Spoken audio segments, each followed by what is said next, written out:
కాంగ్రెస్ ప్రభుత్వం అధికారంలోకి వచ్చి 6 నెలలు కాలేదు. అగో అప్పుడే ఏం చేయలేదని అప్పుడే ధర్నాలు చేస్తారా? అగో మరి 10 ఏళ్ల కాలంలో మీరు ఒరగబెట్టింది ఏందయ్యా? మేము అడుగుతున్నాం. మీరు 10 ఏళ్లలో ఏం ఒరగబెట్టిండ్రు అని నేనంటలేను, పబ్లిక్ అంటుండ్రు, మహిళలు అంటున్నారు. ఇక కావాలంటే ఒకసారి ఈ వీడియో చూడండి.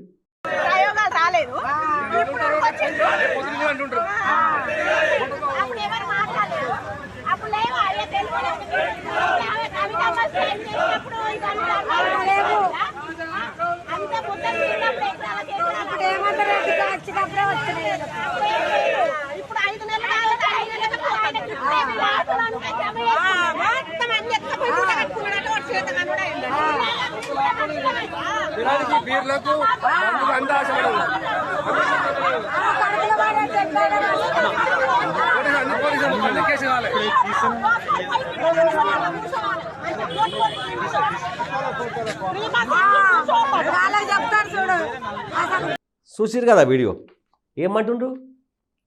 6 నెలలు కాలేదు రేవంత్ రెడ్డి ప్రభుత్వం వచ్చి అప్పుడే ధర్నాలు చేస్తుండ్రా అని.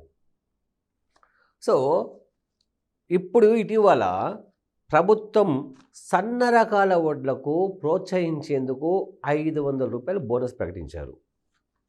ఎందుకంటే ఎక్కువ మంది అంటే సన్న రకం వడ్ల వల్ల దిగుబడి తక్కువవుతుంది, నూకలు ఎక్కువ వస్తాయి అనే కారణంతో దొడ్డు రకం వడ్లని ఎక్కువ మంది పండిస్తుండ్రు. సో దానివల్ల దొడ్డు రకం వడ్లని కేంద్ర ప్రభుత్వం కూడా తీసుకుంటలేదు. సో రాష్ట్ర ప్రభుత్వం కూడా రేషన్ షాపులు కూడా సన్న బియ్యం ఇస్తుంది. మరి దొడ్డు రకం బియ్యం ఏం చేయాలి? అందుకని సన్న రకాలు ఎక్కువ మంది కూడా సన్న రకాలు ప్రోత్సహించాలని సన్న రకం వడ్లకు 500 బోనస్ ప్రకటిస్తే ఇక గయ్యమన్నారు బీఆర్ఎస్ వాళ్ళు. గట్టెట్లయితుంది? మీరు సన్న బియ్యంకి 500 బోనస్ ఇస్తే దొడ్డు రకం కింద ఇయ్యరు. ఫెయిల్ అయిపోయింది గవర్నమెంట్ అని గయ్యమని హరీష్ రావు, కేటీఆర్ అందరు గయ్యమని ఆగిపోలే.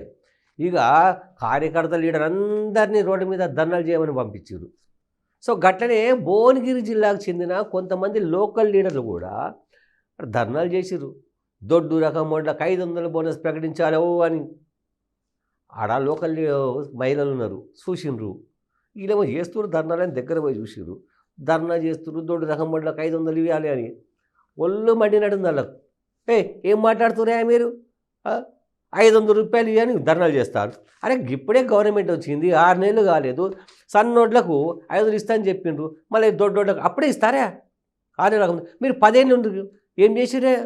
దళితులను ముఖ్యమంత్రి చేస్తున్నారు, చేసిరా? దళితులకు 3 ఎకరాల భూమి ఇస్తానని ఇచ్చిండ్రా? రైతులకు ఎన్నో ఇస్తానని ఇచ్చిరా? రుణమాఫీ ఎప్పుడు చేసిరే? అసలు ఏం చేసిరే ఈ 10 ఏళ్ల కాలంలో? మీరు 6 నెలలు కాలేదు అప్పుడే విమర్శలు చేస్తారా? ఇదా మీ పద్ధతి? ఇక ఇది ఒక భువనగిరి జిల్లాలోనే కాదు, రాష్ట్రం మొత్తం పబ్లిక్ ఎక్కడా కూడా బీఆర్ఎస్ నాయకులకు సపోర్టే చేస్తలేదు అనేది ఈ విమర్శలను బట్టి అర్థమవుతుంది. నిజానికి 10 ఏళ్ల బీఆర్ఎస్ ప్రభుత్వం హయాంలో ఈ రకంగా కాంగ్రెస్ కానీ బీజేపీ కానీ ఎప్పుడు ధర్నాలు చేయలేదు. సో ప్రభుత్వం పనులు చేయకపోతే అడిగే హక్కు ఉంటుంది, ధర్నాలు చేసే హక్కు ఉంటుంది, నిలదీసే హక్కు ఉంటుంది. అది మనం కాదనలేం, ధర్నాలు చేయాల్సిందే.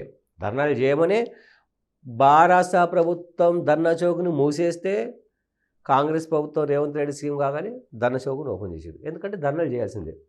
కానీ పబ్లిక్ మైండ్లో ఏముందో ఆలోచించి పబ్లిక్ మైండ్కి అనుగుణంగా నడుచుకుంటే బాగుంటుంది అనేది ఈ సంఘటన నిరూపిస్తుంది.